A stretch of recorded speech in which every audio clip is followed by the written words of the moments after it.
Luke, Tom, and Nathan here with the Outdoor Boys YouTube channel, and today we're going to show you our favorite campfire treats.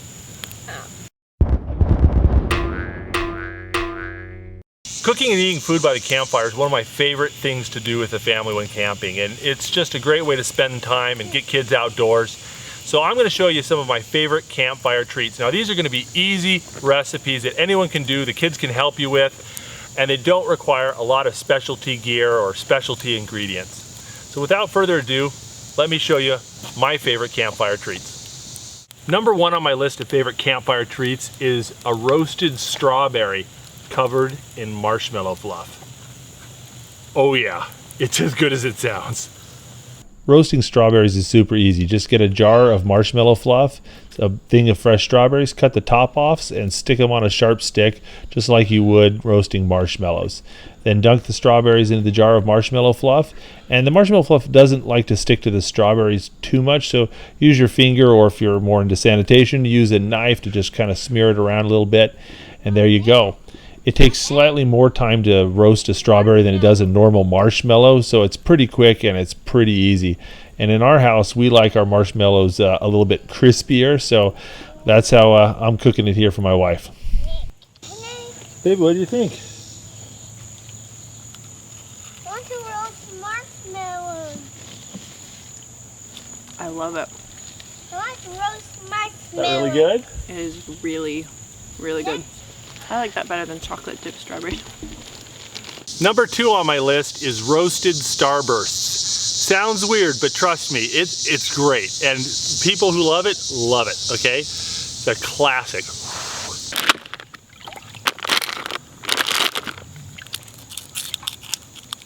Okay, I'm not the only person who does this. I swear this is actually a thing. But just slide these Starbursts a couple at a time on the end of a stick, and there you go.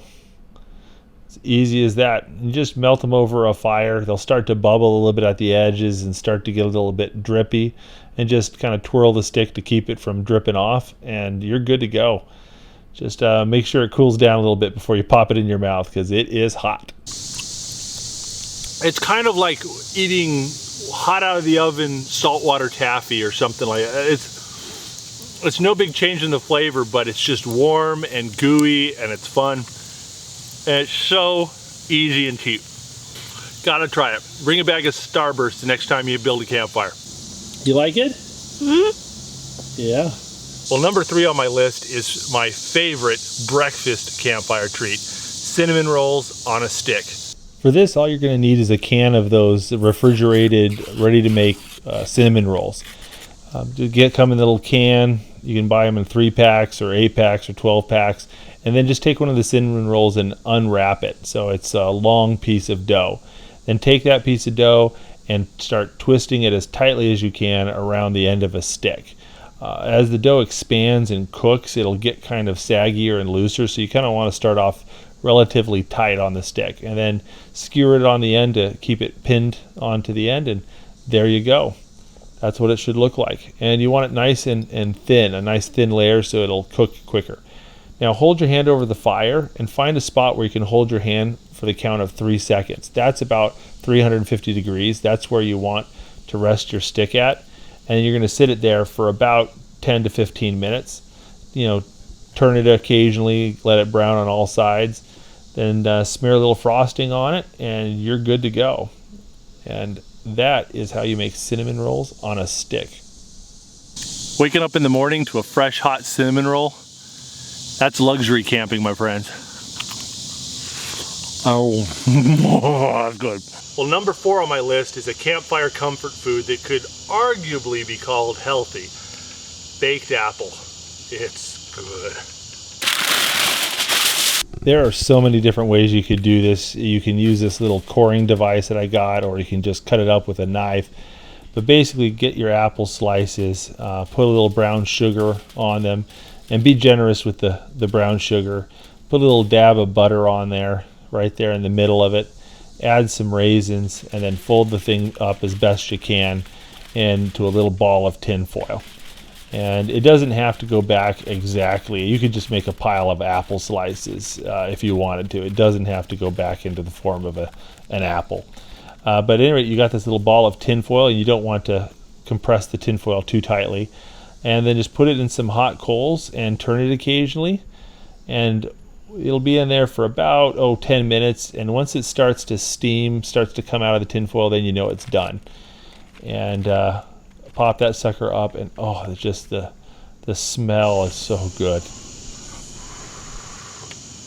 This tastes really good with a little granola mixed in, a little instant oatmeal. It is fabulous stuff, and it's not too bad for you. Just a little bit of sugar.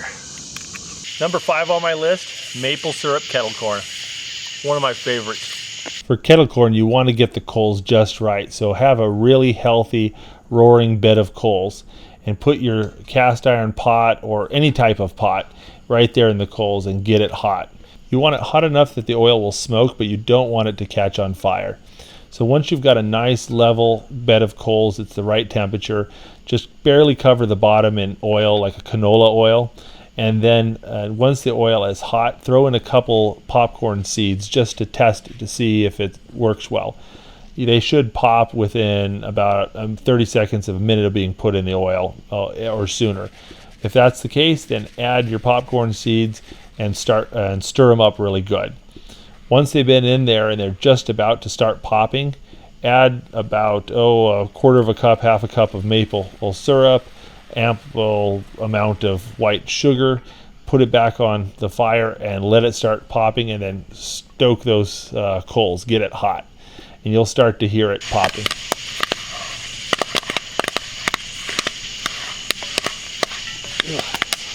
Make sure you keep the lid on when the popcorn first starts popping, otherwise it'll splatter hot oil into the fire and catch things on fire. Then just make sure you stir it once it really gets going, and so that you don't burn the stuff on the bottom. Oh, it's so sticky. This is one of the trickiest recipes on my list, but it's well worth the effort. Getting the oil temperature just right so the kernels pop when they should, and adding the sugar at the right time so it doesn't burn is really key. But the nice thing about kettle corn is it's kettle corn. You burn a few batches, so what? Dump it out, start all over again. Doesn't take that much time to try again.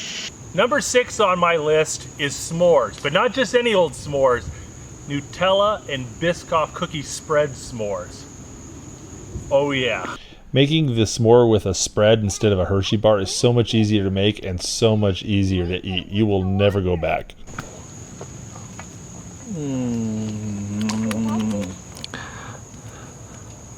Daddy, wait! But there's a big slug in the fire! There's a big slug in the fire?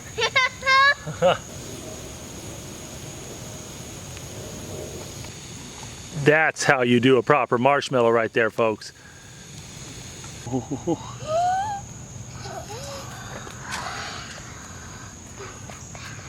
There are so many different types of spreads you can use. There's the Nutella, the Biscoff cookie spread.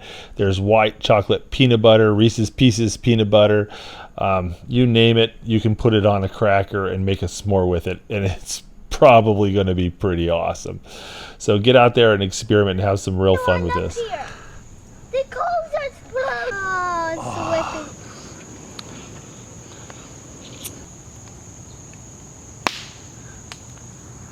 This is good stuff here. This is how you make a s'more. Number 7 on my list is Campfire churros. These little balls of joy are going to rock your world. Okay, get those refrigerated instant dinner rolls, the little tubes, the small ones. Bop that open and start cutting them in half. You want little small chunks. Slip them on the end of your marshmallow stick, and then you're going to roast them just like the cinnamon rolls. You want to find a spot above the fire that's 350 degrees. So hold your hand over the fire, and if you can comfortably hold it for 3 seconds, that's about 350, and that's where you want your stick to rest. Turn it every once in a while, and while you're waiting, prepare the baggie full of sugar. Put some white sugar and some ground cinnamon in a bag, mix it up, about equal parts cinnamon and sugar, and then once the little rolls are cooked, rub them in butter until the butter all melts and gets all nice and gooey. Then pop them into the bag and toss them around and get them all coated in cinnamon and sugar. And there you go. That is how you make campfire churros. Pretty simple, but very tasty. Okay, these campfire churros don't actually taste much like churros other than they have cinnamon and sugar on them, but they really are good.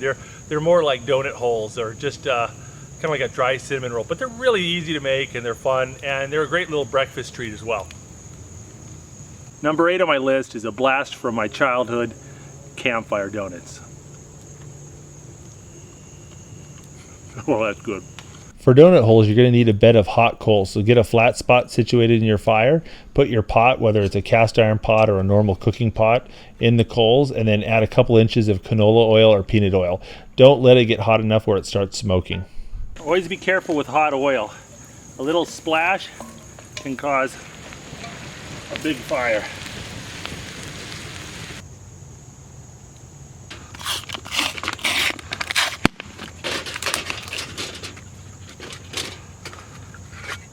The only tool you're going to need is a long, thin stick. Once you've got your stick ready, start punching holes in the middle of the dinner rolls and stretch them out a little bit wider than you'd think is necessary because the holes will close up once they start cooking. Once you've got a big thing of rolls going, take some powdered sugar, dump it into a bag, and then take a little test bit of dough and put it in the oil to check the temperature. It should fizz vigorously but not blacken too quickly. If the temperature's right, start chucking in your donuts. Once they start to brown on one side, use your little stick to flip them over. And once things are going well, you can use the stick to pull them out. And they cook very quickly, probably in about a minute and a half, 2 minutes, all the donuts are completely done. Pull them out and shake off the oil and then dump them in the bag with the powdered sugar. Toss them around a little bit, shake off the excess powdered sugar, and there you go. One of my fondest childhood camping memories is winter camping in Alaska. It was -5. I get out of my snow cave in the morning, I'm frozen solid, and somebody hands me a warm campfire donut. And it was the best tasting thing ever. Still is. Well, number 9 on my list is one of the most decadent and luxurious of all of the campfire treats on this list. The campfire banana split. Oh, that's good.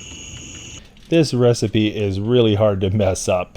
You just take a banana, peel on, and you gut it like a fish. Open the thing up, make some space, and put whatever sweet things you want to put in there. We've got these little Reese's Pieces chips, marshmallows. You can do chocolate chips, fudge, peanuts, whatever, little sugar.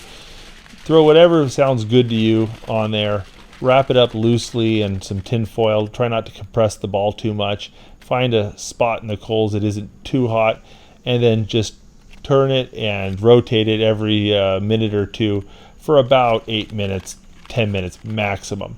You open it up and it's kind of this hot, sweet mess, and open up one of these packages of pudding and put a pudding cup on there, and then add some sprinkles just to make it pretty. There you go. Oh, that's good. The campfire banana split doesn't win any points for presentation. It kind of looks like a hot mess, but it is one of the best tasting on this entire list. And it tastes like just the ultimate fresh, hot banana cream pie. It's not too sweet.